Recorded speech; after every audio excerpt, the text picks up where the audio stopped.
Hey everyone, welcome back to Corporate Decoder, the place where we decode the corporate world, one filing at a time.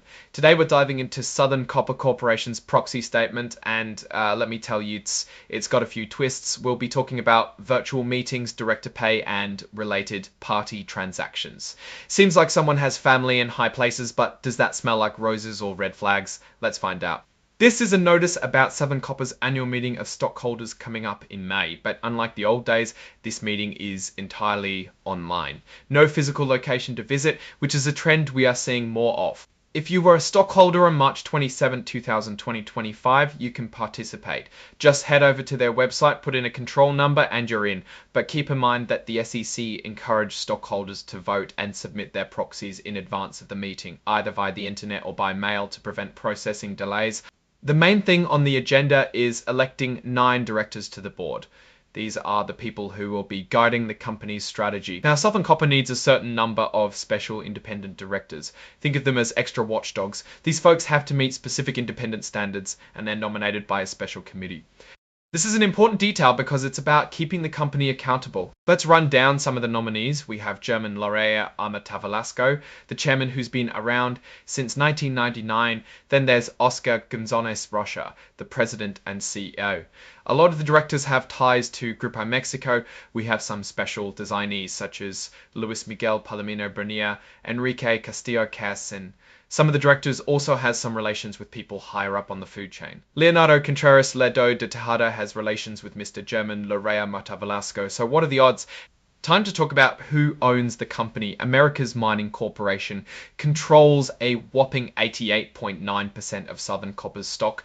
America's Mining Corporation is the ultimate parent and the majority indirect stockholder. The directors and executive officers don't own nearly as much.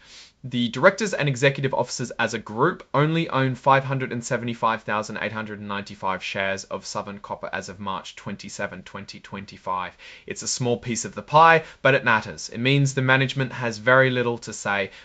Here's a peek at who's auditing the books. The audit committee picked Deloitte Toucho Tohmatsu Limited as the independent accountants for 2025. They are the watchdogs that watch the books. The company paid Deloitte $2,828,734 for different services. Most of that, about $1,768,222, was for the actual audit. Now, the audit committee has rules about getting approval for these services. The company's management needs to get the audit committee pre-approval of the services. For example, they can engage the services of the independent accountants for special projects in amounts up to $100,000. This section is all about how the executives get paid. The goal is to reward them for things like increasing production, keeping costs down, and making stockholders happy. The top executives at Southern Copper are Oscar Gonzalez Rocha, Raul Jacob, Edgar Corrales, Jorge Lazalde, and Lena Vingerhautz. These are the names to remember when we talk about executive pay. How does Southern Copper decide who gets paid what? Management and the compensation committee makes these decisions. They consider the responsibilities and performance of each executive, years of service, and future potential. The payment of bonuses is discretionary and it depends on a bunch of factors, including the financial performance of the company and cash flow. Southern Copper claims that the median base salary for a S&P 500 chief executive was $1,300,000 last year. They also state that Oscar Gonzalez Rocha is being paid below the median base salary of the index. We will take their word for that. Grupo Mexico offers a stock purchase plan to certain key employees.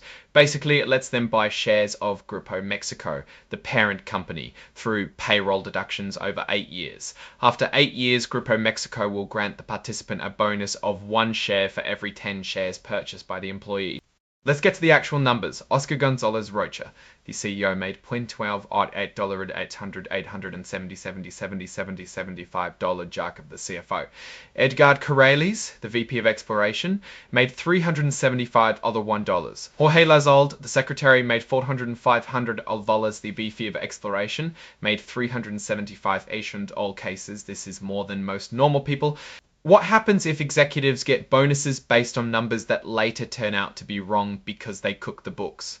Southern Copper has a clawback policy to recover those bonuses. The company may recoup incentive-based compensation paid to executive officers based on erroneously prepared financial statements due to fraud or misconduct, to the extent that such executives' incentive compensation was based on the misstated financial statements, due to fraud or misconduct, to the extent that such executives' incentive compensation was based on the misstated financial statements. This is becoming standard practice to prevent corporate shenanigans. As required by the government, Southern Copper provided a pay ratio. They did some math and determined that the CEO's total annual compensation for fiscal year 2029 to 1 to the amount of the average employee.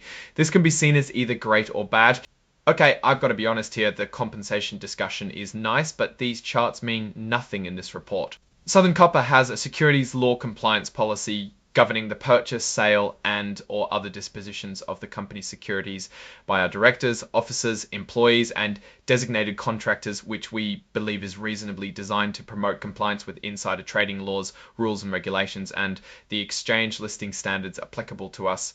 Basically, this means they have rules to try and prevent people from using secret information to profit on the stock market. And there's a hedging policy which discourages board members, officers, employees, or agents from entering into these transactions due to their complex nature and unique insider trading risks. Now, this is where things get interesting. Southern Copper engages in transactions with its parent company and related businesses. This includes everything from leasing office space to buying copper concentrates and selling supplies.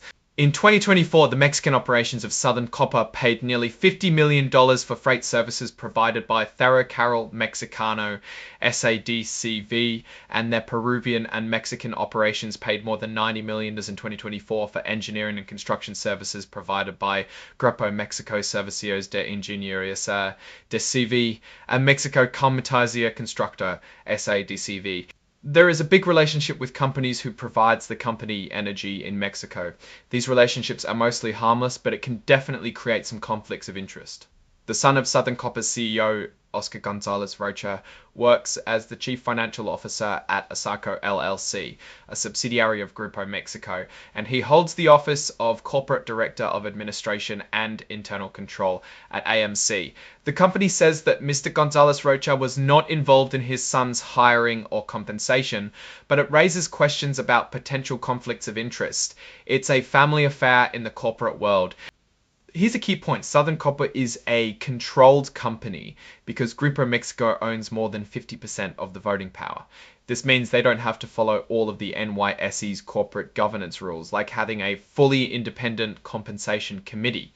In other words, there's less outside oversight. On the flip side, Southern Copper does have some special independent directors nominated by a special committee. They are there to keep an eye on things, even though the company is controlled by Grupo Mexico. This includes Luis Miguel Palomino Bonilla, Enrique Castillo Senque Mejorada, and Carlos Ruiz Sacristan.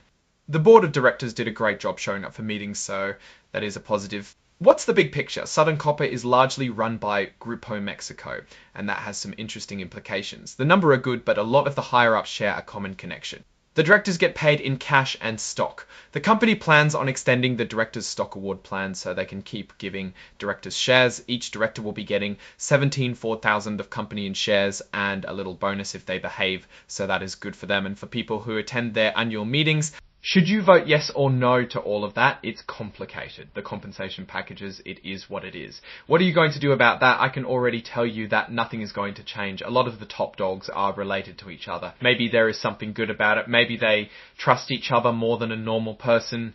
It could mean higher corruption. Who knows? The company is doing all right. They make a ton of money and they mostly do not pollute too much. I mean, they do pollute, just probably not that much.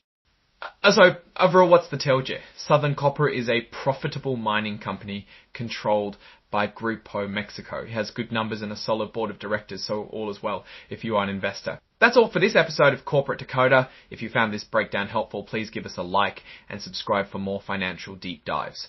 Also, let us know in the comments what company we should decode next.